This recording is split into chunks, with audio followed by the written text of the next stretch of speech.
We're super excited today to have this session.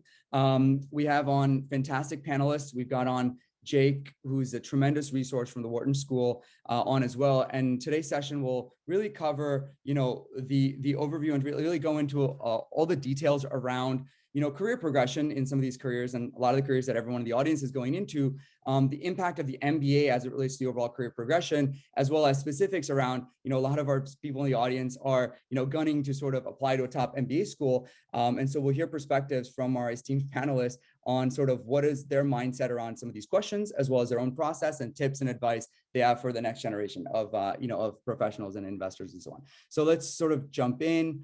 And yeah, thanks to everyone who's taken their Friday afternoon to spend, kind of learning on this topic. Quick intros for anyone that's new to the platform. Elevate is one of the largest sort of private equity, investment banking, growth equity, venture capital platforms, networks in North America. We're partnered with about 100 partner organizations across the top 25 undergrad universities, also at the MBA level, specifically at Wharton, very close to the Wharton Private Equity Club, the Wharton Finance Club, as well as a lot of the private equity clubs across all of the top 10 business schools. But the audience today is our, undergrad and sort of early professional population. Over the last year and a half, we featured, I think it's close to 100 now, top firms and professionals on across different capacities, so as recruiting, informational, advice sessions, et cetera. Let's give you guys some resources to a lot of this. So there's 4 main platforms in Elevate. One is networking. I know a lot of you guys are already on FinTech. This is sort of the networking, peer-to-peer networking platform where you get to meet other people going to the firms and careers that you are going to as well. We've had about 2,000 meetings recently and over 2,000 people on the wait list. So promise you'll get to that. There's learning educational platform. So about 500 free videos for anyone to access. We have a recruitment platform where you guys, we have all these events with top firms and PE and investment banking firms on this. Obviously events such as this, 30 plus virtual events in 21, about 70 on campus, still virtual events, and investing platform. Myself, quick background, Kaushik, founder of Elevate, founded in 2019. My background since 2012 is in private equity and investment banking, Goldman Sachs, and then both banking, PE, and then afterwards. Upcoming things you guys should be aware of: FinTech expansion. We have a recruiting and diversity forum with 6 diversity leaders next Tuesday. If I think we have 200 people signed up already for that. So check that out. Private equity forum with 6 pros, venture capital forum, a top 5 growth equity fund, and an elite boutique firm all in the next month. Okay, today's audience, we have 265 registered attendees who will be joining us from 20 different universities. The top 10 universities, just by numbers, are shown here. Again, we have, over 20 in the overall pool, and the top 10 firms where everyone's going into is shown here as well. Again, the predominance of the audience is going into investment banking, private equity, growth equity, hedge fund careers. So just for our panelists to know. And then today's agenda, we're going to do quick introductions, MBA rational considerations, career progression in these careers, the MBA application process, and then an all access with Jake as well. So all that said, why don't we jump in? Let's start with Jake. He's sort of the face of the, the deferred program, and he's such an incredible resource. Shares a lot. I mean, we're excited. We have a partnership with the Wharton School. We're excited about that because they share a lot of the same mission around accessibility and sort of excellence, right, in education and training and career development. So, Jake, maybe you could start with a quick intro about yourself, and then we'll go down the panelists here, and we will open the chat. So I know, if there's specific questions, you can direct message us or the Elevate team, but if there's ones that you want panelists to answer, let's put it in there. We'll try to be as interactive as possible throughout the rest of the session. So Jake, over to you. Yeah, well, appreciate it, Kaushik. I'm really excited to be here with everybody. As Kaushik said, Jake Kohler, I'm the director of the Moelis Advance Access Program and a member of the full-time admissions committee at Wharton in the full-time MBA program. But as much as I love getting this opportunity to connect and chat and certainly support people through the admissions process, the best thing that comes out of this is the voices of people like Michelle, Anna, Peyton, Bryan, who I've been really fortunate to have varying abilities to connect with in their respective processes. So I'm really excited for them to introduce themselves and for you to learn from them. And then maybe I'll be able to give some admissions advice on the latter end. Sounds great. Thank you, Jake. Michelle? Hi, I'm Michelle. I graduated from Dartmouth in 2020, where I studied econ and math. I am currently in investment banking at GS in the technology, media, and telecommunications group, where I've been for about a year and a half. Excellent. Thank you, Michelle. Anna, Peyton? Yeah, hi everyone. I'm so excited to be here and meet all of you. I went to Penn and graduated in 2019. I studied neuroscience as an undergrad. Following that, I worked at Morgan Stanley in their investment banking group, covering oil and gas companies. So I was in Houston, Texas, and was there for 2 years. And then I've spent the last 6 or so months working at a private equity firm in New York called Global Infrastructure Partners that invests across all types of infrastructure, including oil and gas. So that's where I am. Excellent. Thank you. And Bryan? Good morning, everyone. My name is Bryan Tisdale. I am originally from El Paso, Texas, went to the University of Chicago for undergrad, and actually did buy-side public equities, long only, small and mid-cap before going into private equity, where I was at a middle market shop called Lindsay Goldberg in New York.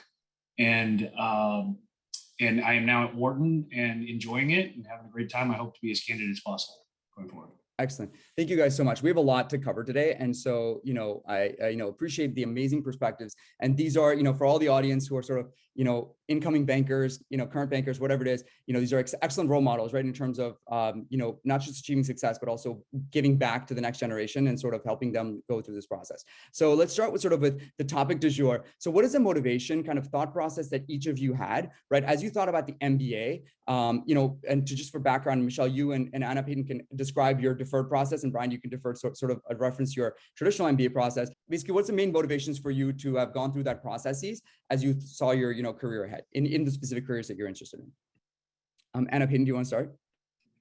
Yeah, for sure. So when I was looking into what I was going to do in the future, I knew that I was going to be spending a 2-year analyst stint at Morgan Stanley. And given that my background was in neuroscience, I knew kind of further along, after my first few initial years in the workforce, that I would want to go back and have a formal education, and kind of understand from a broader scheme, all kind of aspects of finance and kind of just everything that Wharton has to offer. So I looked into taking the GMAT as a senior in college, just because I figured I would have the most time prior to going into, a very intense 2-year training program at Morgan Stanley. And so I kind of figured that was a good time to study. For the GMAT, it's good for 5 years. So I did that and ended up, getting my score and applying to Wharton, and was fortunate enough to get into the Moelis Advance Access Program. But really kind of my motivation is to go and get that formal education, and also just kind of benefit from the network and see what other of my peers are doing that will help kind of further guide any future, steps that I take. Amazing. And thank you. That's actually super helpful. We'll come back to the deferred in just the next question, kind of the thought process between going through that and waiting a little bit later. But Michelle, do you want to give your perspective similarly, maybe how you're thinking about it in your career, in broader career? Yeah, I think so.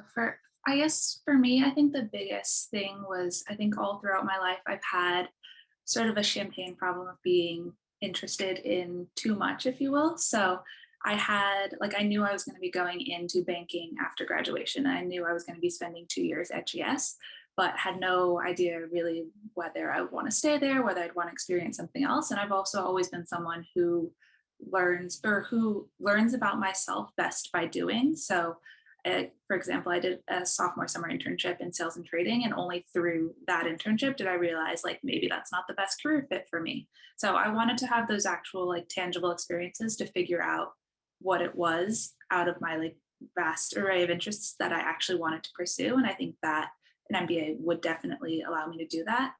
I think I just also in general like learning, and I like knowing more about the world. And I think there's no real downside to ever being more knowledgeable about the world.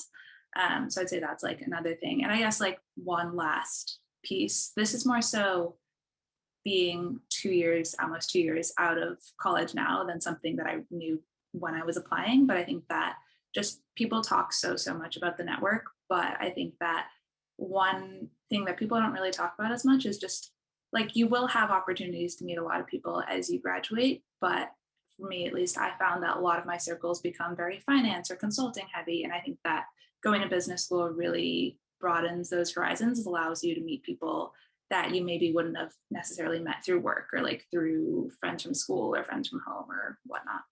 So I'd say those are like a couple of driving factors.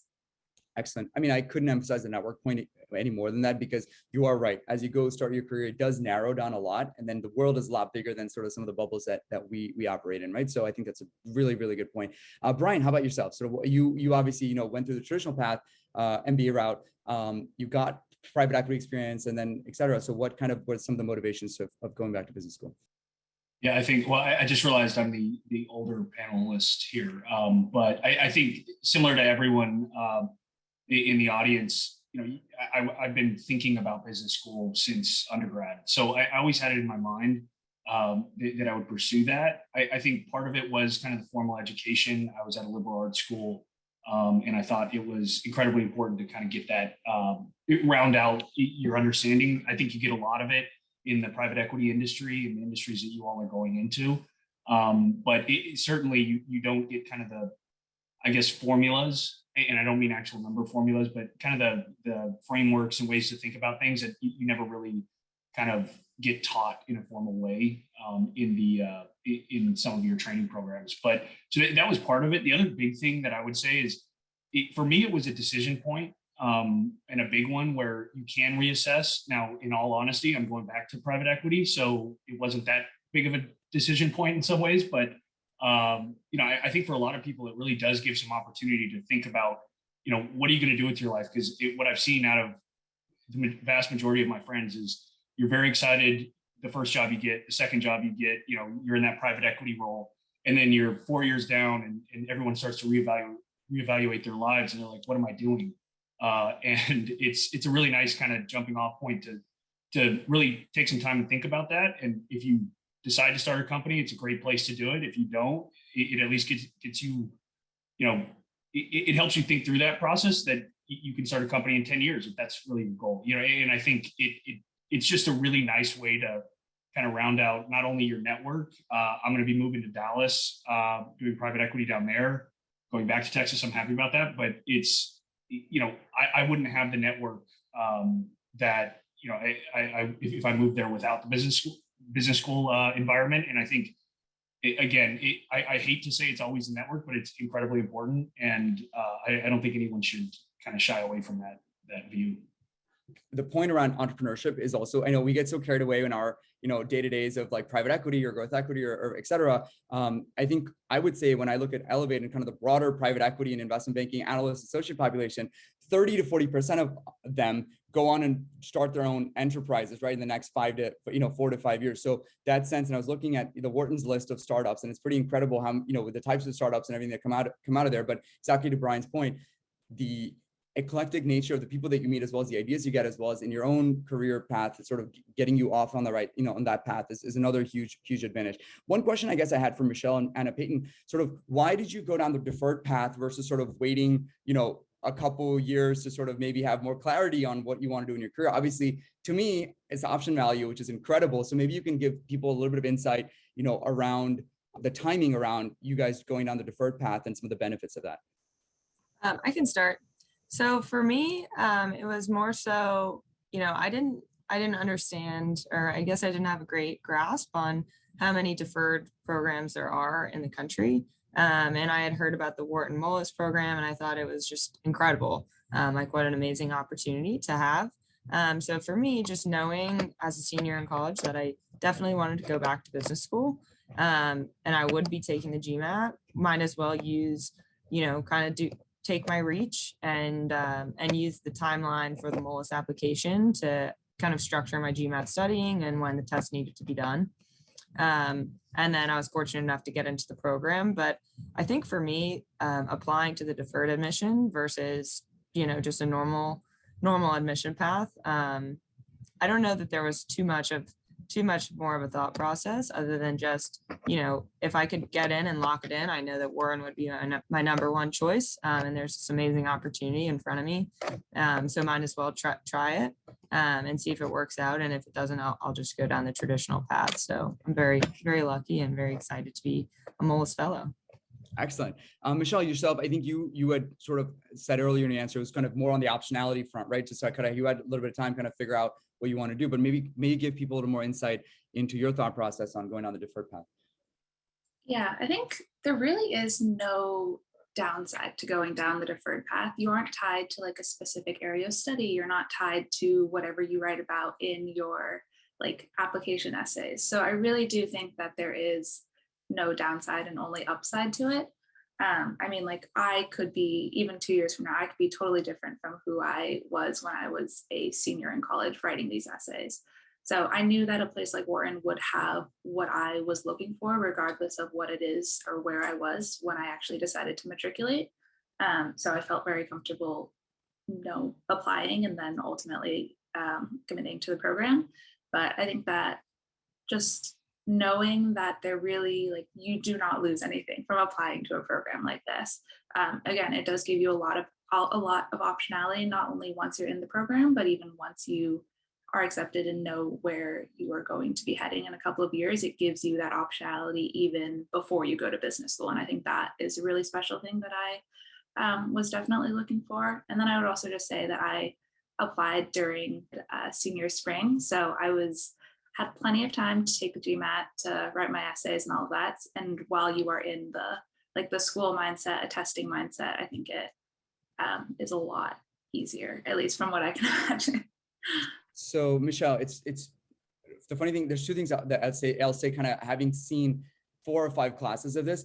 I think when my seniors leave to go to banking, most of them say, I don't want to go back to school. And then, when I see my bankers go to PE or growth equity or hedge funds or venture capital, 2 years later, I think the majority of them come back to me and say, hey, I am going back to school. So in some sense, I think giving yourself the optionality, it happens every year. Like it's without fail. And you see that in sort of the populace of Wharton and some of the firms, all the firms that are represented in the class. So my point is that optionality actually matters a lot. And then, so I think that's helpful. One thing, Jake, I want to put you on the spot here. So something Michelle said, there's a common misconception within our audience or just the audience across these universities that like, if you apply to the deferred and let's say it's very competitive and you don't get in, like, does that impact your traditional application in 2 to 3 years when you do apply?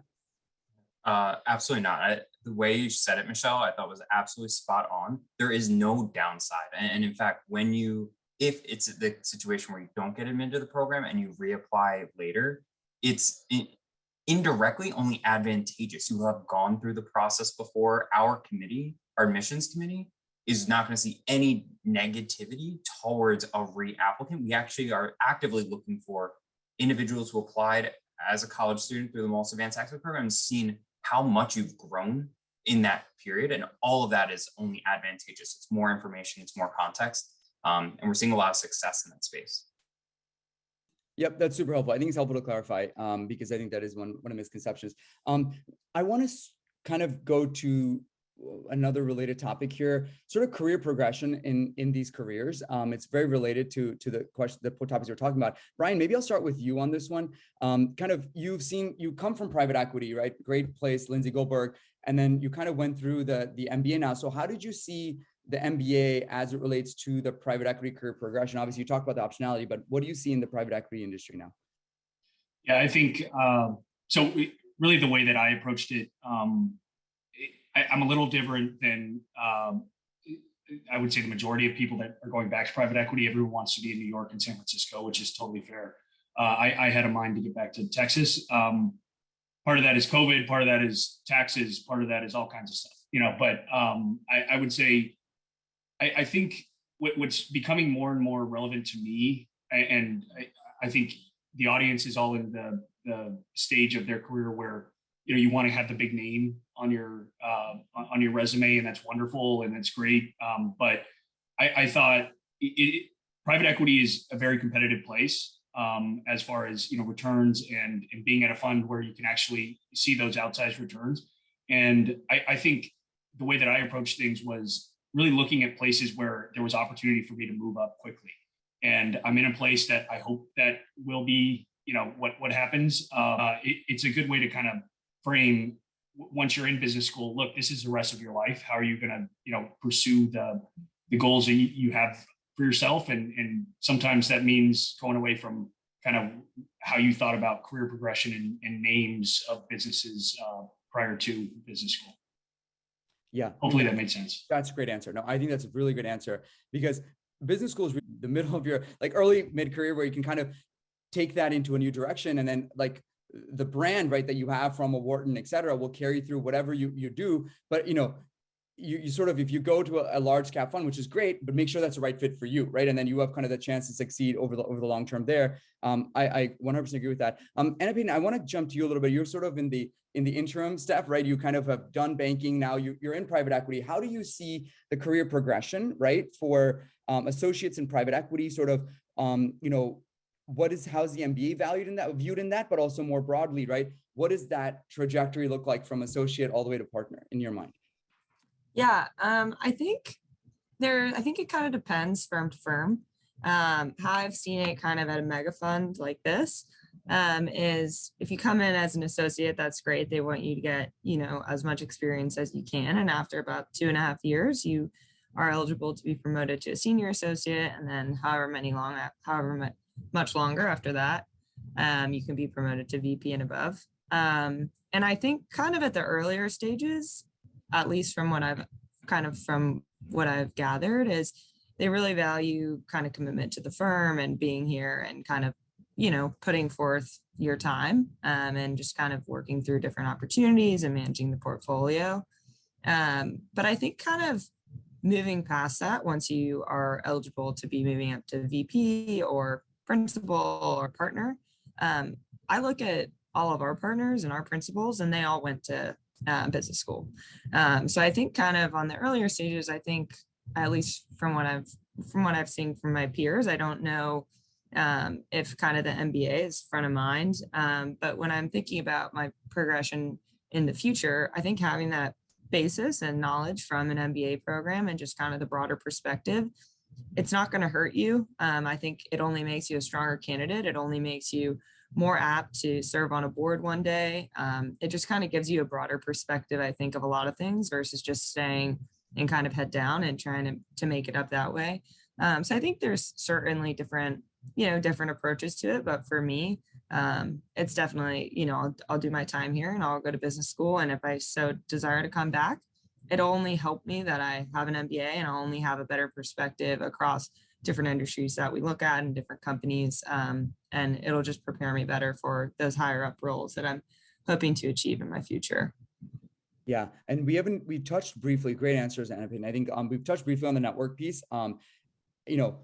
Not just because we have worked on the platform, but truly from a global brand perspective, just kind of every single fund, every single firm out there, right? The connectivity, you could see it from some of the PE conferences and stuff that Wharton plays on. It's just incredible, right? I think it's sort of just a calling card that kind of opens up the doors for a lot of these opportunities down your path. So that's super, super helpful, Anna Peyton. Michelle, I mean, you can add anything you want. Obviously, you're like slightly more junior than some of the other panelists, being in banking, but any additional thoughts you want to add to sort of career progression and how you think about the MBA fitting into that?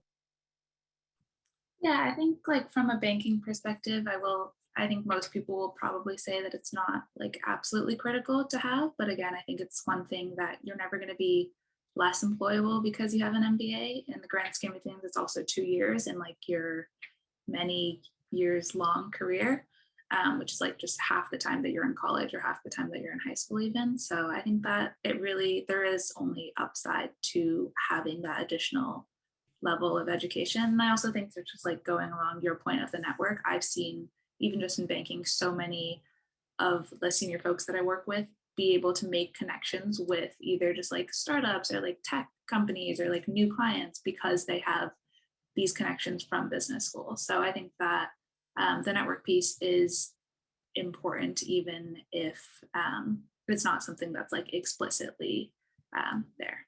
Yep. Great point. And one point I'll highlight while we're talking about this subject is I've noticed also, and Jake, you can comment on this, Bryan, you can comment on this as well, but a lot of my bankers or private equity people come to business school and then they meet their co-founders and then they go like launch something and whatever. So it's it's sort of like, we don't have to always assume that the career we picked when we were 21 or 22 is what we need to be for the rest of your career, right? So in some sense, it's like broadening up your horizon to other things and other cool areas where you can uniquely be successful. I think that's been a huge game changer just in terms of the number of entrepreneurs that we've had who are ex-PE and have kind of gone on to do things that have been tremendously successful, right? So Bryan, I think maybe touch on that really briefly on what you've seen on the ground being at Wharton like today, you know? Yeah, I think one of the really important things to realize is the audience is going into industries where you obviously analyze businesses and you really try to understand industries, and that's a great asset. And you're going to think that you really know a lot, and that's true. But it's not until you meet other people from other backgrounds that are in tech or are in any other industry, and really learn how these businesses work. And once you have that kind of knowledge, it really does empower you to go do something with it. And whether that's with a co-founder or by yourself, I think, again, you feel like you know a lot about these businesses that you get a sim from the banker for, but you don't. If everyone knew the businesses, then all the investments would be great. So you certainly don't know everything. And I think I realized that in business school, that you get so much more out of it by learning and talking to the people that were actually in these other industries. Yep, a great point. We will come back to the points around career progression in a second. We have by the way, we changed the setting, I think, so that the questions are coming to me. So I'll touch on some of these questions, but anyone wants to answer. I do want to get to the MBA application because I think that's what's really top of mind for a lot of our students as well. So there's one question from one of our, I guess, incoming bankers. Can you tell me how we decide if a program is a right fit for us? So maybe you guys can touch really briefly on what is the diligence you did to sort of, obviously, the Whartons and rankings speak for itself, but how did you decide it was a right fit for you? Anna, Peyton, and I see you're nodding your head. So do you want to start with this one?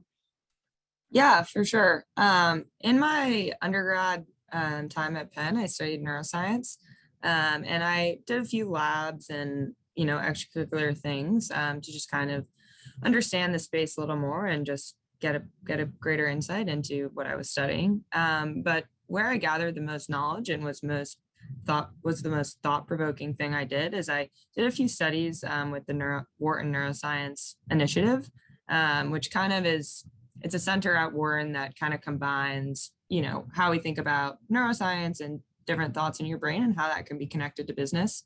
And kind of through that and talking through those projects, I was just thinking, wow, this is so cutting edge, something that I had never heard about before. And then kind of looking across other business schools, Wharton kind of had that special and unique. And just kind of thinking through, maybe I do want to go work with them again. And that's something that I'll want to keep pursuing when I'm a Wharton student.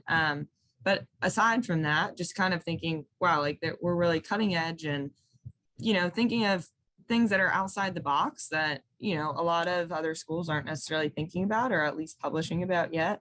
And that just made me really excited about kind of what Wharton has to offer and what I can get involved with at Wharton. And so that was kind of what made me decide, this is a place that I think I could really see myself thriving and learning things that I wouldn't necessarily learn at other places, and was just a great fit. Got it. Yeah, I think that's really cool. One thing I'm amazed by at Wharton is that the cross nature between like the law program and like the public policy program and et cetera, so that you can actually build your network and skill set in those ancillary areas. That just doesn't have to mean you don't have to get an MBA. You can get this and something else. So super great example, Anna, Peyton. So let's get to I'll get the other panelists in a second, but I know we're on this clock now. So I think can you guys comment, Michelle, maybe you start here with what was your approach to your essays? What was your approach to the overall deferred process, and maybe give the audience who's applying this year or thinking about applying this year sort of how they should organize themselves around who to ask for recommenders, what they should write about, and when they should take their GMAT, all those things that we're kind of in that time frame, right? And people are at different stages of this process. So maybe give a little guidance on what they should do, and even for my juniors, right? Next year they'll be doing the same thing. So that might be helpful. Yeah, so I'd say just first and foremost, get the GMAT out of the way as soon as possible. It really is just a test, and you are all like very much so in like a test-taking school mindset. And like most likely the things that you're learning senior year are not going to be incremental and helping you on the GMAT. So I would recommend just taking that as soon as possible. It lasts for, I want to say 5 years. Don't quote me on that. But there really is like, again, just no downside to taking the GMAT earlier rather than later. From there, I would say on essays, typically across all programs, not even just Wharton specific, you'll have to write either just about the school or just about personal essays. And again, I know this is probably just like general advice as a whole, but starting earlier never hurts again. I think starting early for your personal essays, I feel like at least I went through college and kind of just a lot of the times I was either just going through the motions or things were just moving so quickly. I never really had time to just sit back and kind of reflect on my life. And I think that the MBA deferred application process was one of the first times I really did that. So I think because of that, I ended up changing my essay topics pretty much like every week. So starting early really gives you the time to make those changes and to ultimately come to something that you're really happy with. But really just be introspective, be very intentional. I would say be honest. I think that across all your essays, your excitement about whatever career path you want to pursue, your excitement about the school is going to come across on paper, whether or not you explicitly try to make it come across. So I say that's like general advice for the essays. Have people that you trust. Have like, I know a lot of you guys are going into banking or into consulting or whatnot. You will work with like MBA associates, people who are in business school right now and going to do an internship at the same place that you are. Get to know those people. I had plenty of MBA or fellow MBA, well, people who were MBA associates at the same time that I was like a summer analyst, review my essays, help me through the application process. So find people that you trust, find people that will be really honest with you, and find people that know you and ask them for help in reviewing your essays. And then on the recommendation front, I would say definitely try to find, it's totally okay to have professors and whatnot write your recommendation letters. It's completely understandable that the vast majority of you won't have had full-time work experience or would maybe necessarily feel comfortable asking people that you're maybe going to start a full-time job with. And I was in your same shoes, but I would say on the professor front, find people that know you outside of work. So, or outside of school, sorry. So just maybe like you did really well in a class and sure, like you were top performer on every exam, but if you can have a professor that can really comment on how you're able to interact with other people, how you are as like a person, I think that goes a long way. I asked a professor that I did like a little mini study abroad program with, and we were in a foreign country interacting with like businesses and corporations every day. So she was able to comment on how I was in that sort of setting and sort of like a non-traditional classroom setting. So I think where you can find those professors or mentors or whoever who can really go the extra step beyond just how you are as a student is really helpful. That's really good advice, Michelle. Super comprehensive. Anna, Peyton, anything you want to add? And Bryan, I want to get your thoughts on the traditional like application process. Yeah, I would say similar sentiment. The GMAT, you're in your studying mode, so might as well just kind of knock it out as quickly as you can. On the essay front, for me, the essay was a little bit daunting just because I'm not a natural writer. And so it's kind of hard for me to, think what's going to really wow them when they read this essay. And what I've found that was the most helpful, that when I look back and read those essays, I'm so proud about, is I remember each day I kind of just would go down on my computer and kind of open it up and just write down, didn't have to be full sentences, grammar didn't have to be perfect, and just kind of put down some thoughts like, why do you want to go to Wharton? Write a few sentences. And then kind of on that each day, I developed it a little bit more.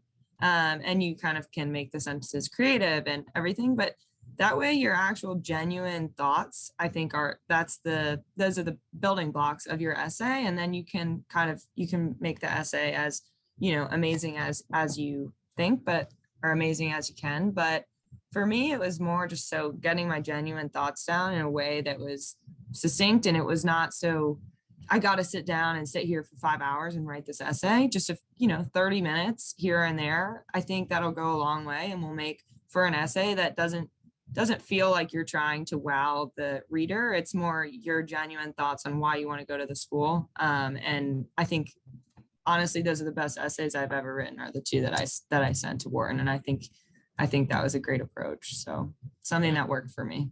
No, that's amazing. Thank you. Thank you for sharing that. Bryan, I'll get you in a second. And actually in 2 minutes, I'm going to put Jake in the hot seat and ask a lot of questions around like the whole, what are you looking for in applicants and et cetera. So we'll get that in a second. But on that point, Anna, Peyton, and Michelle, like, some of our students, right, it's end of February, you've got 2 months, in some sense, let's say they're taking the GMAT or not. It feels to me that there's sort of, at least my seniors who are going through the process right now, there's enough time, right, to cover all of these things in the next 2 months if you're kind of dedicated to it, right? So maybe comment a little bit on sort of not getting daunted by the time frame or feel like you're sort of operating in this, like, there's not enough time to do all the things that I want to do, especially in the context of the fact that you guys are, and Michelle, you can comment on this as well, and Peyton as well. Once you get to banking or once you get to PE, you're never going to have 2 months to work on anything. You know what I mean? You're not even going to have 2 months to like prepare for GMAT, right? So maybe comment a little bit on, is your advice to just be like, just get it done and don't wait till you go to banking or PE or whatever to do it? And kind of how do you think about, what is your best advice for people who are a little unsure, like, hey, do I have enough time to finish this thing now? I would say definitely, like, if you are going to banking or consulting or something like that, you're working very long days, you're working on the weekends. The last thing you want to do when you get time off is sit there and start doing GMAT practice tests or writing an essay. You want to go hang out with your friends or go to a dinner or something. So I would really just take advantage of your study time that you already have allocated out and kind of just treat it as another class. For me, the whole process took about 3 months.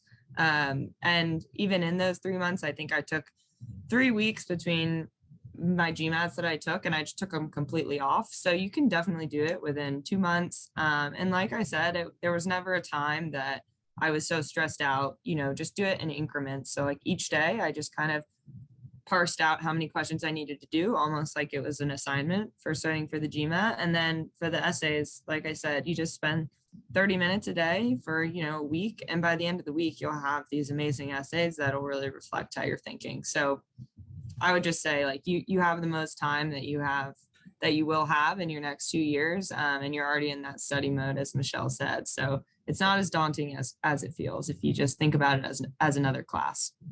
Got it. Super helpful. Okay, so we'll keep going through the questions as we have them. Jake, can we? I want to ask you a few questions now from our audience. And by the way, audience members, raise your hands. After we do Jake. And have the session, now you'll have like all access to hear from Jake and the rest of the team on the application process. Feel free to ask questions. It's a great opportunity, one, to, connect with our panelists, but also number two, to ask any questions that you have from the authorities, right, in some sense of this whole process. So Jake, maybe we could start with one thing maybe you could just give us a little bit of an overview of the Wharton program, a couple of things you want the audience to walk away with. And then I want to ask you specific questions about what are you looking for in essays? What are you looking for recommendations? What are you looking for in this? And so we'll get to that. We'll get to that in a second. So yeah, how about I'm going to share my screen, but only for a super brief period. Yep. So that so we can get to the real meat. But things that we've talked about and things that I just want to highlight is like the direction. And we talked for all four of us in many respects have talked about like all the different directions and places where you may end up and where you may go, and the locations of our Wharton alumni. So this is a list. You can find this in many places, so I'm not going to harp on that by any means. We talked about the network and all the different access, not only to the alumni, but to the students year round and the international regards of that, of the the faculty who are at the vanguard of the scholarship and a lot of these industries as well, which are incredible. I'm going to continue flying by. The one slide I actually want to spend a little bit of time on is this, not only because this snapshot is actually encapsulating where pre-MBA Wharton students who were from investment banking, private equity, venture capital, this is actually showing you the industries and job functions where they have gone afterwards in the past couple years. But this platform, this snapshot is an example of something that we call My Action Plan or MAP on campus. And it's a multimodal platform that gives you access to actually see where have Wharton MBA students navigated their careers from a variety of different backgrounds. And this platform is unique to Wharton. We're the first and only MBA program to have that. And for you to have that access on how to think about navigating your career, how to think about approaching that as an MBA student from the time you set foot on campus, is really powerful in addition to the incredible resources of advisors. So I wanted to give a quick snapshot of that. And then I'll just post real quickly, just the timeline. We talked a little bit about the deadline and what would happen, but we have 2 months, there's a little bit more than 2 months from the time the application is due. And as Anna Peyton has said, as Michelle said, and Kaushik, you shared, that's ample time to be able to navigate this process. Our essays are no greater than 400 or 500 words, maybe.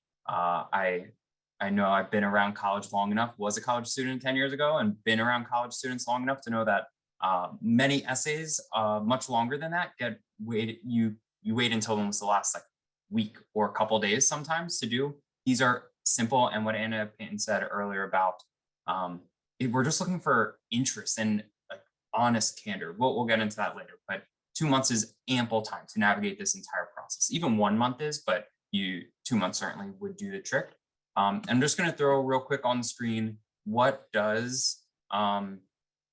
some of the things that we include. So you'll see that there's a small application fee that's reduced from the regular MBA program. And all I'll add is if any of you are in any sort of financial constraints, send an email to our team and we can navigate whether or not you may apply for an application fee waiver. But all the other pieces that we're gathering are just trying to help learn about who are you and where are your interests, and some of that early vision setting you may see. But Michelle said it earlier that you're not bound to what you share at the time of your application. We just want to get a sense of how might you perceive the next couple of years and steps you will pursue. So try to do that in a very rapid fashion so we could get to the more important. No, I think that's helpful. Questions. I think that's helpful. I mean, like 100,000 leaving alumni, like to me, that jumps out so much because it truly is such an amazing, network for that. Okay, so let's get some of the questions that I have, our audience members have. All right, Jake. So let's start with the essay. Okay, so what are you really looking for in the essay? Maybe you can give folks, a little bit behind the scenes about when you read them, and some tips of sort of what to do and what not to do in these essays. Oh, yeah. So the framing that I encourage you to have is you don't need to have your entire life figured out, especially as a candidate for the deferred enrollment program. The clarity of your future goals does not need to be so specifically defined because you are just at the first step of this. But what we want to learn about is what direction do you currently see yourself facing? Professionally, and how might you think about getting there? Just think about those early steps you may take. So that might include the job you've either secured or you are planning to secure, trying to secure. And what's most important is identifying where could an MBA have value to you, whether that's really focusing in on the network specifically, whether it's taking advantage of a very personalized MBA program where Wharton is uniquely personalizable in those 2 years. So, and there's any number of other reasons why the MBA could be advantageous to you in your career. And we just want you to identify a couple reasons why there is value of the Wharton MBA for you. But what I would say is what not to do is try to create some super compelling, standout, unique essay. It's just total unnecessary to approach it that way. And I know I worked in undergrad admissions for about 5 years before going to business school admissions. I know in undergrad admissions, especially for people at top institutions, you have this worry of how can I separate myself in my personal statement from every other candidate? And you have so little control of that. And Anna Payne, you said it perfectly earlier, just being able to articulate, here's the vision I currently have. Here's how I think I may navigate it. Here's where my interests or goals currently align with Wharton. And we're just looking for that alignment and vision setting. So does that help at all? It does. I have a follow-up and we have a bunch of questions for the audience. Yeah. The follow-up is, one of the follow-ups I had for that is do you have to be specific? Or is it helpful to be specific? Hey, in 2 years, I'm going to banking or consulting or PE, then I want to do this. And then I want to start my own company. How much specificity is helpful? Or you think it's sort of, do you guide students to just be if specific, great, that helps us understand. But if not specific, tell us general direction of kind of where you want to go, right? Is kind of what you're saying. Yeah, I think in the goal setting and the goal sharing, the specificity is not as important as the specificity of what Wharton can offer that is of interest to you. That's where the specificity matters most. We've seen really, really strong essays that are very specific in that 2 5-year plan. We see some that are very general in that sense, but what all of them share is here is value at Wharton, is alignment to what Wharton offers. Great. I want to get to sort of who to get recommendations from, how do you excel in your interviews, and kind of the timeline, right, between applying and then actually matriculating, how many years, and some of the more logistical stuff. But Armand, go ahead. Sounds good. Thanks, Kaushik. And thank you to all the panelists. I think that was very useful for all the students here. So I was very interested in sort of the resources that are available between the deferred admission and the time you actually start. So I saw, I guess, you get connections that are available, as well as just some general resources available in terms of preparing for any, I guess, career path you want to go down. So I was wondering, maybe to some of the panelists here, did you take advantage of some of those resources before you started your MBA program? And how did you find them in terms of, usefulness, generally just for preparing for, the MBA, as well as just your general career interests? Great question. And you guys can introduce yourself. Armand, you want to do a quick 30 seconds, like 10-second intro on where you're from?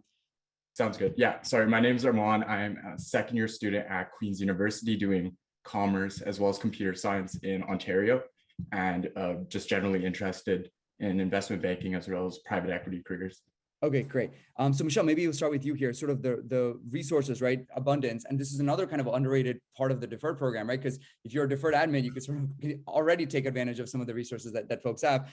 So Michelle, maybe touch on that a little bit, or maybe touch on what you've seen other people do on that point.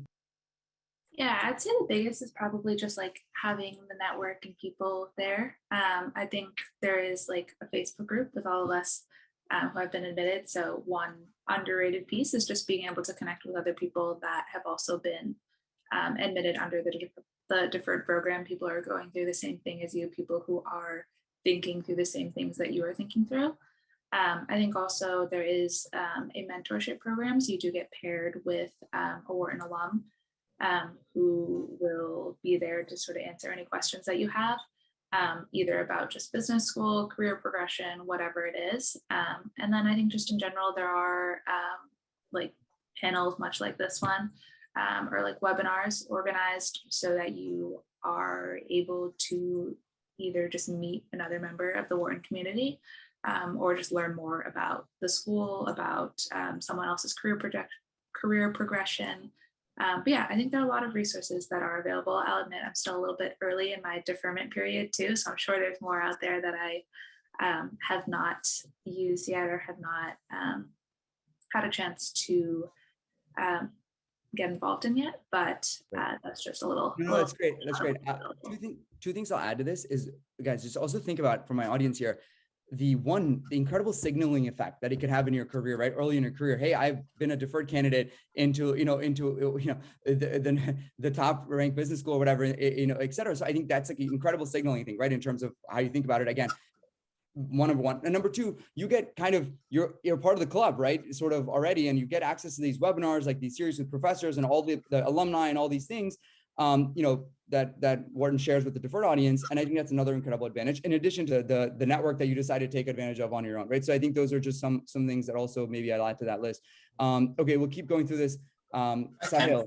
Yeah, Jake, yeah. Actually, I just want to add on some of those alumni conversations, the webinars we've done, that includes Ken Moelis too. And just given the nature of who this group is, like having the CEO and chairman and founder of Moelis & Company and former head of UBS on the investment banking side, be able to provide advice directly to the Moelis fellows and share, answer candidly to their questions. I think he's one example. We've had VP of ads at Google, other people across other industries as well. But I think there's a lot of value from that, and worth mentioning, like somebody at the top of investment banking is right, and one of those resources. I mean, I will say this as kind of at the, when we deal with kind of senior people, when we have all these conferences or all these events, like, more than half of the senior people are from Wharton. Like we've had, all the top PE firms, et cetera. Just want to point that out. Okay, let's keep going through the questions. Great point, Jake. Sahil, go ahead. Maybe just tell us what school you're from and then ask your question, please. Hey, yeah, thank you again to all the panelists. This was super helpful. I'm a sophomore at Wharton, so I'm doing business, but undergrad, obviously.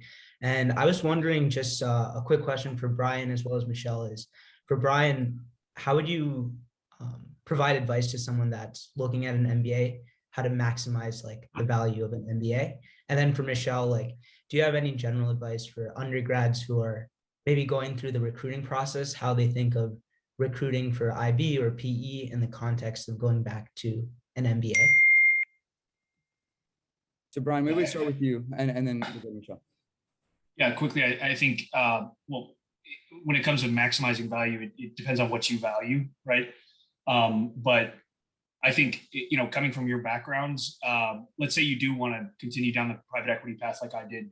I think one of the crucial aspects is when you look at a business school, if you have a great background and you go to one of these top schools, you're gonna find jobs, right? So you need to really think about, you know, the community, and that gets back to the network, but you should be thinking about, how do I meet the right people? How do I, and not in a, you know, tacky networky way, but really, how do you meet people that will be your friends for the rest of your life? And I think that's incredibly important. And it actually takes like strategy and tactical thinking about how you meet 900 people in your class. And I think that's how you really get a lot of value out of this. And from those conversations with all of these people, you know, you'll have ideas around what you value, and you'll have new ideas around, you know, what you want to pursue. And I think, so it really comes down to thinking through, you know, the community and what you can get out of that community, which also includes professors and people like Jake Kohler, and, you know, so I think that's what I would say. Great point, Bryan. Michelle, any additional thoughts on sort of people earlier in their career? To answer your question about just like tips on recruiting, more so from an undergrad level, I'd say, or like corporate recruiting, I'd say just be very, I think it's similar to the MBA application process in the fact that you should feel like you have the, I guess, authority and the leeway to be very intentional with yourself as well.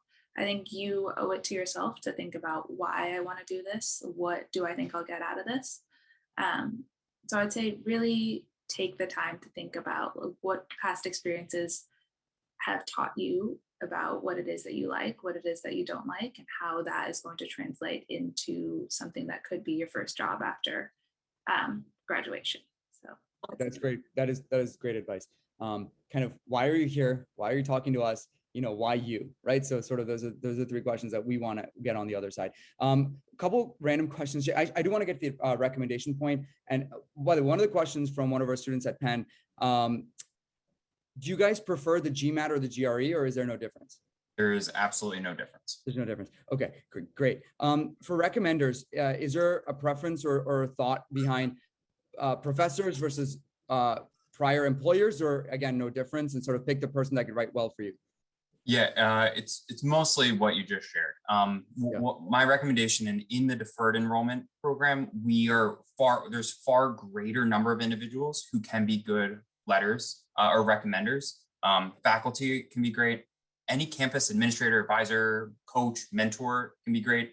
And if relevant, if it's not going to potentially negatively impact an early career step, an internship advisor or supervisor there.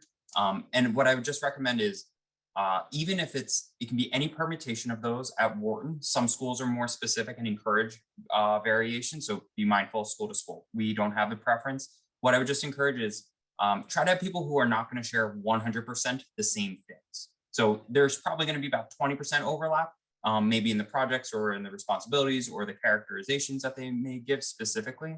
But try to have some variation. It gives us two different perspectives instead of the same perspective from two people. That is super helpful. On the, I guess the questions are on how much, okay, I don't know that there's a right answer to this. Yes, so one of the audience members was like, would a strong recommendation or internship like make up for potentially a lower score? I think you guys look at it as a holistic like piece of the puzzle, right? GPA, GMAT, all those things together, or GRE. Yep. Yeah. It's far more things, and the total score that you're looking at is not determinative in our process. And candidly, the GMAT scores are super misleading because the total score, which most people focus on, is only comprised of the quant and the critical reading space, not the integrated reasoning and the analytical writing. And those two other sections, integrated reasoning, analytical writing, as sections themselves are just as informative as those other sections as well. So we don't even look at your final score. What we're looking at is how you've navigated each of those other subsections, whether it's GMAT or GRE. And again, holistically, our job is to figure out, here are all the reasons why this person is going to achieve. And we see a really, really wide range of scores and grade point averages and experiences otherwise. Yep. These are some good questions you guys are sending here. One good question I want to get to, what are some good self-reflecting questions to ask in the application process? Actually, before we jump to that, Akash, since you're live, why don't you ask your question? Akash from UPenn, just quickly ask your question really quickly, and then we'll make it quick and then go to one of these other ones. And we'll give all the panelists like one final word of advice for everyone, regardless of what grade you're in, and then or you're in, and then we'll let you enjoy the rest of your Friday. But go ahead, Akash. Yeah, for sure. I know we're at time, so yeah, sorry for keeping you guys a little bit past, but thanks so much for hosting Kaushik, and thanks Jake, Michelle, Bryan. My question was just to provide some background at Wharton, doing a dual degree, also in psychology. Given that we kind of already have like the business education going to Wharton, I think one of the values that you guys were emphasizing is the network that it can provide you post undergrad and after like 2 years of working wherever we might be. And I know Michelle mentioned earlier that like a lot of the network we might already have might be finance heavy if we're going into a field like banking within after our undergrad education. So I was just curious a little bit more on maybe Michelle, like is a reason you wanted to do the deferred access because you wanted that optionality to get a network beyond finance, possibly because you're considering a career outside of finance maybe later. And also maybe that's why you wanted to do banking because it might provide you some optionality. And also Bryan, given that you're already here at Wharton, how have you felt like the network has provided you opportunities given that you don't really want to transition anywhere else, you still want to stay in PE? Bryan, why don't you start, and then Michelle, if anything you want to add, you can sort of add to that. Yeah, very quickly, I think, so I am going back to PE. I still think, it's given us, or it's given me, I'm sorry, a really broad perspective of things that I could do. And people that I know in those realms or in those industries where I could go eventually. Obviously, there are a lot of good reasons to go into private equity. Well, mainly money, but just kidding. But I think, there are a lot of good reasons to be in private equity, but I think the business school environment really helps you kind of formalize your views on what you want to do with the rest of your life, whether you do that right now or in the future. Yep, that totally makes sense. Look, a great point, Bryan. And Michelle, anything else you want to add to that one, as far as sort of the whole idea of finance versus outside of finance? Yeah, I think just in general, a network is always helpful. I mean, so regardless of if I want to go corporate or if I want to work in tech, like in business school, I'll meet a lot of the people founding these companies. Maybe I'll meet someone that I want to found a company with. So I think that's one piece. If I decide to stay in banking, it is very much so like a financial services company. It helps you reach more clients. It helps you connect your clients with other clients. So I really think that, like, regardless of if I decide to stay in finance or whoever you decide to stay in finance, the network will be beneficial. Yeah, I'll just say this, guys. Even if you're in private equity, it doesn't mean you're 90% of your interactions are with people who are not in private equity, right? The CEOs of companies you guys invest in, right? The management teams you're installing into companies, the lawyers, the accountants, the consultants, et cetera, like or new ideas, new companies, new LPs, like all of these people may not necessarily be literally also private equity directors or MDs, right? So my point is, the world is so much bigger than what we think it is when we're in undergrad or whatever, or in banking, that it actually, and whether Wharton or whether MBA is the right choice for you, that's fine. But however you decide to diversify your mindset is on you. But I do think the world is a lot bigger than we think it is, right? When we start in investment banking or whatever it is. So that's my first point. Second point is a goal in your careers. All the panelists are saying this. I've always said this, right? When we go to campus is, what are the steps that are going to make you best at something? What are the steps that are going to make you discover your true passions? And what are the steps that are going to help you, define your definition of impact and success in life, right? So I think these are all sort of pieces of the puzzle that help you do that and help put that all picture together. Because at the end of the day, you need to be extremely fulfilled, thankful, and sort of the best at whatever you're doing. And frankly, being exposed to 800 other students who are the best at something, coming together in a room and doing these things is not a bad, not a bad way to do that. So maybe that's my second point on some of these questions that are getting asked. Okay, we're 5 minutes past. I know there's a bunch of people who stayed past the time, so it's been great. I want to leave our panels with just a minute, 30 seconds to a minute on their best piece of advice for the next gen of our audience here on terms of what are the things they should be thinking about, anything you wish you had known as you kind of step yourself back 4 to 5 years, or, and you guys are still young, but, however long ago, and then kind of leave our audience with that. I'll let Michelle go, and then Bryan, you can go. I'd say my biggest piece of advice is a lot of the things that you're going to do in the next couple of years will feel like they are defining pieces of your life. And in some cases they are, but it's not, regardless of what happens, it's not the end all be all. You're so young. Like I'm 23. I consider myself young still. I have so many years ahead to just figure out what it is that I want to do. Have so many just opportunities to pivot if I want to pivot. So regardless of whether you apply to business school now, whether you get into business school now, whether you get that banking internship or that full-time job that you really wanted, regardless of what happens, you are going to have those opportunities in the future as well. So really just don't be too hard on yourself. And I would say you owe it to yourself at least to just put your best foot forward. Yeah, that's a great point. Not one single thing is going to define you. Not is that going to be the only thing that keeps you from being successful, right? So it's a long career. And in fact, if you think that one thing defines you, guess what? You will fall behind, right? In some sense. So the great point, Michelle. Bryan, we'll leave it with you and Jake. Any final advice, words of wisdom for our anyone, all the people that are applying? Bryan, we'll go to you and then to Jake. Yeah, I think the best piece of advice is really be curious during your first few years. And I think the opportunity to potentially matriculate at Wharton through this deferred program, it really gives you the opportunity to be far more curious. And I think there is option value there. And with that being said, you can take more risk and you can think through what you want to do prior to going to Wharton. And I just think it's an incredible opportunity and one that you all should really think about. But being curious it's going to help you out through your career in investment banking, private equity, consulting. But beyond that, business school itself is an opportunity to be incredibly curious and think about your life and what you want to do with it. So that's kind of my words of wisdom, I guess. Great advice all around. Jake, any piece of advice for the applicants for this cycle or the next cycle? Parting words of wisdom. Yeah, I think just tying to that curiosity, like my job is to just be super curious about really inspiring, incredible individuals. And I got to meet Bryan early in his process before he applied, and has been blown away through that process. The whole team was. And I was really fortunate to get to see Michelle do the same. And there's hundreds of people, and all of you, we want to learn about you. So just be super proud and confident as you approach it. And know on our side, we're just inspired by you and excited to learn about you in that way. So I can't wait to hopefully have that opportunity in the coming months and coming years. Excellent, guys. Well, that's excellent. Nothing else to add here. Thank you all so much for being on the panel. Michelle, Bryan, Anna, Peyton, and Jake, obviously, as well from Wharton. Look, we're excited about, one is increasing access to education and so on and so forth across North America, but also really giving people, the resources like you guys to learn from, so that they can kind of learn from people who've been down the path and see if that's the right fit for them. Ultimately, right?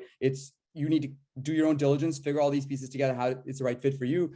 But, we want to present you with all these different views. So on that note, thank you all for joining. Obviously, we'll send follow-ups. I think, we will also kind of send you upcoming events from Wharton, et cetera, to the extent that you're obviously interested in those. You're welcome to check those out as well. And then, maybe for any of our underclassmen, we'll see you next Tuesday for the Diversity Investment Banking Forum.